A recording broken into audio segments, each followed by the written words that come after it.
Hey guys, it's Heather here, and just like I promised, even before the update is gonna hit, I have a Town Hall 9 base design for you guys to try out that's been tested and hopefully get to defend really well against the new meta. Now you know every Town Hall 9 base can eventually be cracked for 3 stars, but hopefully you're going to be able to hold off a lot of attacks with this base. And not only am I giving you a base just like I did on the Thumper base, but I'm going to go into specific details on this base and why it works, and hopefully you can implement these ideas into your other bases as well. Now this base also comes from Joshy. He's the one that did the Thumper base, and this base is, we're going to call this the Bomb Tower Island because we have 3 separate islands on this base, and one of them just happens to have the new bomb tower. Now Joshy has been super cool. I've been talking to him about his ideas on how the bomb tower is going to affect the defensive meta and how to defend off certain attacks. So Joshy built me a base that he felt would hold up really well,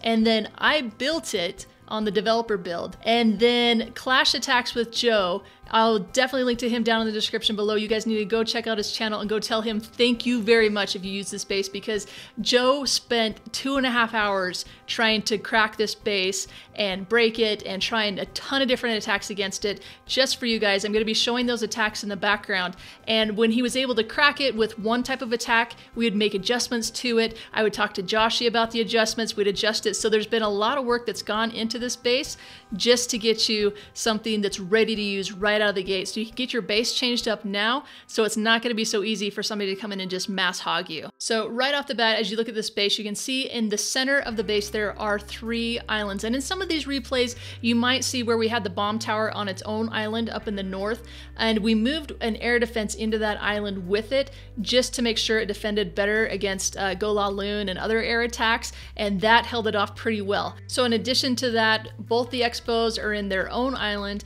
as well, and then both of them have been set to air and ground. You could make one of those set to just ground and one of them set to air and ground, but I felt like I needed to set them both to air just to help prevent those air attacks a little bit better. It was originally set to ground to try and prevent the hogs, but we seem to be able to take out the hogs okay. So now that it was set this way, it did really well defending against the Go La Loon. Some other key things to note on this base is there is a trash ring that goes all the way around the top north side. You can see the entire base is shifted towards the south, so that's where they're going to be attacking from. And then to actually clear the base in 3 minutes, they have to go all around the top sides. That whole northwest, northeast side all have trash buildings up there that have to be cleaned up. So even when Joe got really close, there were several times that he just simply ran out of time. And that trash ring on the outer perimeter is really going to help slow down those 3-star attacks. Now some of you may be wondering why I have the Town Hall on the outside. I know I got questions about that in the Thumper base. This is an anti-3-star base. The only thing we care about is holding off the 3 stars. That's why we give up the Town Hall. It's a large structure, it has a lot of hit points, but we're going to put it on the outside so that we can have all that space on the inside to be able to create these areas where we can defend against the 3-star attack, which is really what matters, because anybody could really come in and 2-star any Town Hall 9 with a go wipe. So that's not what we're focused on. We're focusing on defending against these hybrid attacks, all these different creative attacks, and trying to keep this base from being 3-starred and forcing the enemy clan to use attack after attack after attack to get this base down. Another thing to point out with this base is there's no centralized clan castle location. We're basically giving up the clan castle and the queen in the south, but that's forcing them to attack from the south. So we're forcing them to come in from the south to take out the clan castle and the archer queen, but you can see there's really not a lot of buildings down there. And so we're giving that up in order to have all the power up in the north, so when their army is split up and they have to start sending in the hogs or whatever else they're using on the back end, they're just not going to be able to get through the rest of the base. Another thing to keep in mind with this is there is no double giant bomb on this base. All the giant bombs and the bomb tower are spread out. This base has about 7 or more hill zone areas where an attacker is going to need to heal their hogs, and that's why everything's spread out. We did also test it by putting 2 giant bombs by the bomb tower, and that worked well too. If they're coming in from the north side though, they're not approaching the bomb tower in the right direction, but that's something you could play around with. If you wanted to use the double giant bombs there, I'll show you how I placed those and what giant bombs I took to place in that area. So by having the Tesla farm at 12 o'clock, either that's going to force the attacker to do a kill squad from there, or they're going to have to be able to know how to hog it. I really like how Joshy has set this up because it forces you to use a kill squad in the south, but there's so much firepower and so much junk in the north that you're really forced to split that army up. So, and if you don't attack from the south, then every angle that you approach the Archer Queen from is going to take jumps to get to her. Another thing to note with this base is that you want to use either a Hound or a Golem in the clan castle because it's going to slow down the kill squad. So this base is also about making the attacker run out of time. Now, some other cool things that you can take note of on this base that you can apply to other bases as you build them. All the regular bombs, just the bombs, are set around the perimeter of the base, and they're one space away from the wall. And they're specifically used here to kill wall breakers and cause entry issues for the attacker. Now, I already mentioned the giant bombs and how they're spread out, and that creates 7 or more hill areas throughout the base, but take note of those, how they're all in their separate compartments. They're spread out. Even though there are no double giant bombs and they're not doing as much damage to hogs, they're still going to have to use hills once they hit a giant bomb area. Other really important things to mention are the skeleton traps on this base. They are towards the perimeter in likely places where people are going to drop hogs right off the bat. You want to get those skeletons into the game right away and chasing those hogs down. So when they hit a giant bomb, those skeleton traps are able to pick off a few of the hogs before they're able to heal back up. That's definitely something Joe really struggled with on these attacks, is having those skeletons pop up right off the bat and chasing the hogs. And then lastly, one of my favorite features on this base is how he has placed the spring traps to target hogs and Valkyrie. Now, there are different ways that you can place your spring traps.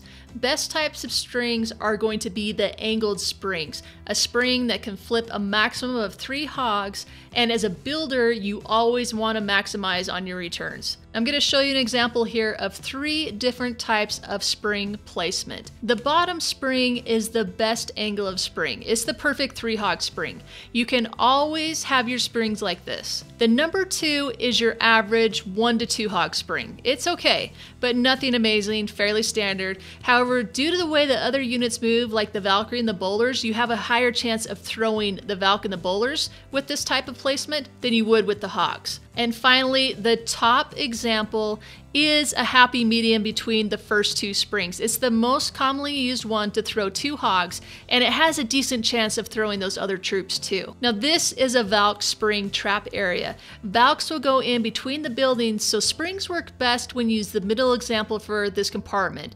It's also a relatively concentrated DPS area. Now, this example shows you the makeup of a hog spring compartment. This shows you a path of how you would want to incorporate the highest spring value on the hog return. And you can see how the hogs would move from one defense to the other and how they're going to catch those springs along the way. So eventually you may end up with a compartment that looks like this. Now, just a couple other things I want to point out about this base. You can see there are seeking air mines on the outside in the south-north. Those are to take out either baby dragons that are helping with the funneling or take out a healer. Joe got caught up in those quite a few times. You can also see that over in the west side, there is the Barbarian King, and he's really shallow as well. Nobody's going to go for him right off the bat because they're going to be attacking the Archer Queen down in the south, but this is likely a pretty good place where people might try to enter with hogs. And so once the hogs take on a giant bomb, skeleton traps, plus a wizard tower right there, and then you have the Barbarian King that's able to one-hit them, you should be able to clear a lot of the hogs out of the way right off the bat if anybody tries to enter in the base from this west side. So definitely looking forward to your input on this, if there's anything that you do to change this up, how it performs for you in clan wars and in friendly challenges. Again, just thank you so much, Joshy, for doing this base for us. This really helps. I'm really excited about having these base designs right at the forefront of the update so you have a way to defend against what I'm expecting to be a lot of mass hog attacks at Town Hall 9. And then again, a huge shout out to Joe. definitely go check out his channel, drop him a sub, check out some of his videos. He had a lot of really great input while he was attacking this base, and he spent like over 2.5 hours with me working on this base and attacking it just so I could get this video out to you guys. So be sure and go send Joe some love, because he is a super cool guy, and there's no way I could have got this base to you guys today without him. Alright guys, that's gonna wrap it up for me. If you like this video, then like it. If you love it, double check and make sure you subscribe. And I'll be coming back at you again soon with more defenses, more attacks, and all this cool stuff that's coming out with the update. I am so hyped about Clash of Clans. I think this update has so many great things. I hope it's here. I hope it's here. I published the video and then we have the update, and yay, everybody's happy. Thank you so much for watching, for being the best viewers anybody could ever ask for, and I'll catch you next time.